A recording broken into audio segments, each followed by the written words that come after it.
Hai, Assalamualaikum. Nama saya Nur Syazwina Aizah binti Kamarul Zaman, nombor metrik 273-100. Hari ini saya akan membentangkan tajuk kajian saya iaitu kajian sosioekonomi dalam kalangan keluarga mahasiswa di Inasis Yayasan Al-Bukhari, Universiti Utara Malaysia semasa pandemik COVID-19. Pertama sekali, saya akan menerangkan tentang bab 1, pengenalan. Sosioekonomi dalam kalangan mahasiswa sangat penting supaya dapat mengenal pasti segala maklumat yang berkaitan tentang diri mahasiswa.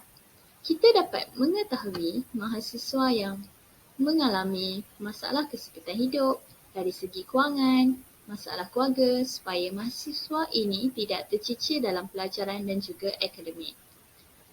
Oleh kerana kos sara hidup yang tinggi dan juga pendapatan keluarga yang rendah, terutamanya dari golongan B40, mahasiswa ini kebanyakannya mengalami tekanan dalam menguruskan segala kewangan dan juga perbelanjaan harian mereka.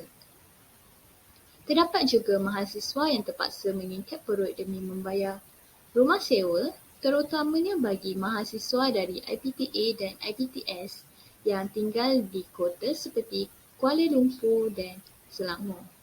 Hal ini kerana di Kuala Lumpur dan Selangor, kos sara tinggi di sana adalah lebih tinggi berbanding di tempat lain.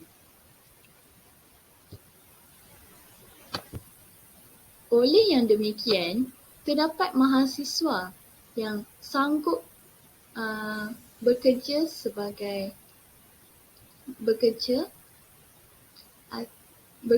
separuh masa seperti membuat perniagaan kecil-kecilan dan membuat perniagaan secara atas talian sebagai dropship dan juga ejen.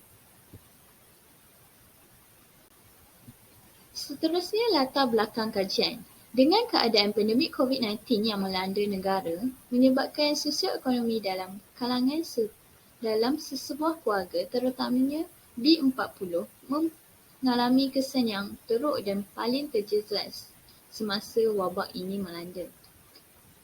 Terdapat banyak cabaran yang dihadapi oleh sesebuah keluarga semasa COVID-19, terutamanya semasa tempoh Perintah Kawalan Pergerakan (PKP). Ini menjejaskan pembelajaran mereka, mahasiswa, pekerja dan emosi dan sebagainya. Kajian ini memberi fokus kepada Universiti Utara Malaysia iaitu di Inasis Yayasan Al-Bukhari YAB. Kajian ini bertujuan untuk mengenal pasti demografi mahasiswa serta mengkaji faktor yang mempengaruhi sosioekonomi dalam kalangan keluarga mahasiswa dan juga kesan sosioekonomi dalam kalangan keluarga mahasiswa sepanjang COVID-19 melanda. Pernyataan masalah melalui kajian ini ialah seperti yang kita sedia maklum, penularan wabak COVID-19 memberi kesan yang teruk kepada ekonomi negara. Penularan wabak COVID-19 ini juga tidak kecuali juga memberi kesan terhadap kalangan mahasiswa. Apabila terdapat ahli keluarga yang terkesan dengan penularan wabak ini, maka kestabilan kewangan mahasiswa terjejas dan ramai yang terpaksa diberhentikan kerja oleh majikan kerana faktor penularan wabak ini. Faktor Perintah Kawalan Pergerakan juga menjadi satu faktor beban ataupun masalah kepada semua golongan yang berstatus keluarga. Kebanyakan sektor pekerjaan ditutup dan ramai hilang pekerjaan serta punca pendapatan dan menjadi tabung simpanan mereka sebagai tabungan untuk keperluan harian. Persoalan kajian ini yang pertama adalah bagaimana sosioekonomi dapat dikenal pasti dalam kalangan keluarga mahasiswa dari Inasis Yayasan Al-Bukhari. Yang kedua, persoalan kajian ini adalah apakah faktor-faktor yang mempengaruhi sosioekonomi dalam kalangan keluarga mahasiswa dari Inasis Yayasan Al-Bukhari. Yang ketiga, apakah kesan-kesan sosioekonomi terhadap keluarga mahasiswa sepanjang pandemik COVID-19? Seterusnya saya akan menerangkan tentang objektif kajian. Objektif kajian ini dijalankan bagi mengenal pasti demografi pelajar Inasis Yayasan Al-Bukhari. Yang kedua adalah untuk mengkaji faktor yang mempengaruhi sosioekonomi dalam kalangan keluarga pelajar Inasis Al-Bukhari, Universiti Utara Malaysia. Yang ketiga, menganalisis kesan sosioekonomi dalam kalangan keluarga pelajar Inasis Yayasan Al-Bukhari sepanjang pandemik COVID-19 melanda. Kepentingan kajian ini adalah sebagai dorongan motivasi kepada pengkaji dalam menyiapkan kajian ini. Selain itu, kepentingan kajian ini adalah untuk pengkaji mengetahui berapa ramai keluarga mahasiswa dari Inasis Yayasan Al-Bukhari mengalami masalah dari segi sosioekonomi sepanjang pandemik COVID-19. Seterusnya, kajian ini memberi manfaat sebagai rujukan kepada masyarakat dalam kalangan dalam menyelesaikan isu berkaitan sosioekonomi dalam kalangan mahasiswa. Seterusnya saya akan menerangkan tentang bab 2 sorotan karya. Konsep sosioekonomi. Sosioekonomi merupakan kajian mengenai hubungan antara aktiviti ekonomi dengan kehidupan sosial. Ia adalah salah satu aspek ekonomi yang mengkaji bagaimana aktiviti ekonomi mempengaruhi tingkah laku sosial dan bagaimana ekonomi juga dibentuk oleh trend dan corak sosial. Teori sosioekonomi memberi tumpuan kepada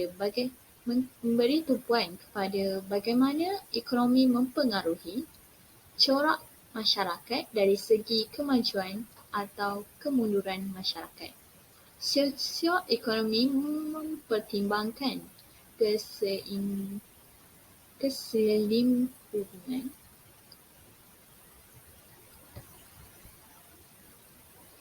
konsep sosial ekonomi. Sosioekonomi merupakan kajian mengenai hubungan antara aktiviti ekonomi dengan kehidupan sosial. Ia adalah salah satu aspek ekonomi yang mengkaji bagaimana aktiviti ekonomi mempengaruhi tingkah laku sosial dan bagaimana ekonomi juga dibentuk oleh trend dan juga corak sosial. Teori ekonomi memberi tumpuan kepada bagaimana ekonomi mempengaruhi corak masyarakat dari segi kemajuan dan kemunduran masyarakat. Ia mengkaji bagaimana norma dan kepercayaan ekonomi mempengaruhi tingkah laku pengguna dan seterusnya ke arah pembelian mereka. Kajian lepas menemukan, menurut Hassan Nadira Hazi Azli 2021, kajian ini membincangkan tentang impak pandemik COVID-19 ke atas golongan B40 di Malaysia. Kajian ini bertujuan untuk mengkaji impak pandemik ke atas aspek sosioekonomi golongan B40, jenis bantuan kerajaan yang diterima.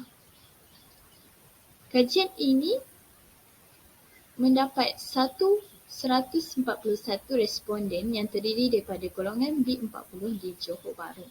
Data yang dikumpulkan adalah menggunakan soalan soal selidik dan dianalisis menggunakan statistik deskriptif. Hasil kajian menunjukkan keadaan sosioekonomi golongan B40 amat terkesan berikutan penularan pandemik COVID-19. Antara dapatan kajian penting untuk ditemukan ialah bantuan kerajaan seperti bantuan pilihan hati nasional memberi impak positif kepada kelangsungan hidup golongan B40 di era mencabar ini. Perbezaan kajian terdahulu dengan kajian yang dijalankan sekarang. Perbezaan dengan kajian lepas ialah penyelidik terdahulu lebih memfokuskan kepada sosioekonomi dalam kalangan masyarakat serta menyeluruh sahaja ketika pandemik COVID-19. Hal ini demikian kerana setiap masyarakat negara ini mempunyai keadaan sosioekonomi yang berbeza, terutama sekali selepas pandemik ini melanda dunia. Secara keseluruhan, kajian ini berbeza dengan kajian lepas kerana kajian mengenai sosioekonomi yang memfokuskan kepada situasi COVID-19 masih kurang dijalankan oleh pengkaji-pengkaji lepas. Seterusnya, saya akan menerangkan tentang metodologi kajian. Dalam bahagian metodologi kajian, pengkaji akan menerangkan dengan lebih terperinci tentang kajian yang dijalankan. Penerangan merangkumi hipotesis, teknik kajian, sumber data, kaedah pengumpulan dan kaedah menganalisis maklumat dan data. Bab ini juga akan menerangkan skop kajian yang merangkumi penyelidikan sasaran yang terlibat dalam kajian ini.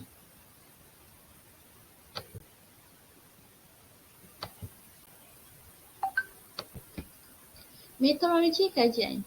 Metodologi pemilihan sistem yang merangkumi kaedah dan prinsip yang digunakan dalam sesuatu aktiviti dan disiplin metodologi kajian digunakan dalam mengumpul, menguji, menganalisis maklumat dan data kajian yang dijalankan. Metodologi juga merupakan bahagian penting dalam sesuatu penyelidikan di mana pendekatan yang menjurus kepada strategi penyelidikan dan penyelesaian untuk objektif kajian. Hipotesis kajian. Yang pertama adalah pendapatan dalam kalangan keluarga mahasiswa di Inasis Yayasan Al-Bukhari UUM meningkat oleh kerana pandemik COVID-19. Yang kedua adalah pendapatan dalam kalangan mahasiswa di Inasis Al-Bukhari UUM menurun oleh kerana pandemik COVID-19. Teknik kajian. Teknik kajian terbahagi kepada dua, iaitu sumber data dan kawasan kajian. Sumber data, manakala sumber data pula terbahagi kepada dua, iaitu data primer dan data sekunder. Data primer merupakan penyelidik menggunakan penyelidikan kualitatif untuk mendapatkan sumber primer, iaitu dengan mengedarkan borang soal selidik dalam platform media sosial. Yang kedua adalah data sekunder. Data sekunder adalah data penyelidikan yang diperoleh daripada sumber sedia ada. Dalam kajian ini, pengkaji menggunakan data sekunder daripada sumber internet, artikel, jurnal dan juga kajian tesis. Teknik kajian yang kedua adalah kawasan kajian. Pengkaji telah memilih Universiti Utara Malaysia sebagai kawasan kajian. Walau bagaimanapun, kawasan kajian ini tertumpu dan memberi fokus kepada Inasis Yayasan Al-Bukhari Universiti Utara Malaysia sahaja. Pemilihan kawasan ini bertujuan untuk memudahkan penyelidik untuk mendapat maklumat dan data yang diperlukan dengan lebih mudah dan lebih cepat. Seterusnya adalah instrumen kajian. Instrumen kajian terdiri daripada tiga, iaitu yang pertama adalah borang soal selidik. Yang kedua adalah peralatan, yang ketiga adalah perisian komputer. Borang soal selidik terdiri daripada tiga bahagian, iaitu bahagian A terdiri daripada soalan yang bertanyakan tentang jantina, bangsa, agama dan perkara-perkara lain yang berkaitan dengan latar belakang responden. Bahagian B mengandungi soalan yang menanyakan responden tentang faktor-faktor yang mempengaruhi sosioekonomi dalam kalangan keluarga responden daripada Inasis Yayasan Al-Bukhari YAB UUM. Bahagian C mengandungi soalan yang bertanya tentang kesan-kesan sosioekonomi terhadap keluarga mahasiswa dari Inasis Yayasan Al-Bukhari sepanjang pandemik COVID-19. Yang kedua adalah peralatan. Pengkaji telah menggunakan telefon bimbit dan juga komputer dalam menyiapkan kajian ini. Yang ketiga, perisian komputer. Bagi perisian komputer, pengkaji telah menggunakan Microsoft Word, Microsoft Access, Google Dokumen untuk menganalisis maklumat tersebut. Skop kajian. Skop kajian terdiri daripada 3 iaitu kawasan kajian, sasaran kajian dan jangka masa kajian.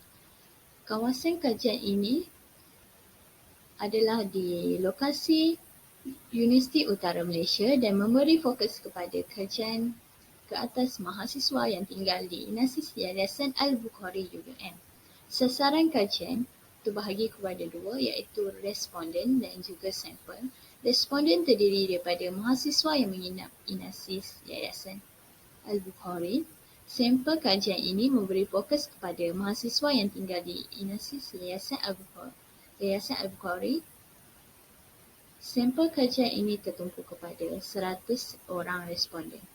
Jangka masa kajian. Jangka masa kajian ini dijalankan selama 3 bulan bermula daripada November 2021 sehingga Januari 2022. Kesimpulan daripada bab 3 ini, metodologi kajian menerangkan kaedah yang digunakan penyelidik untuk membuat penyelidikan. Bab ini menerangkan kepentingan memilih kawasan kajian yang berkaitan dengan subjek ini.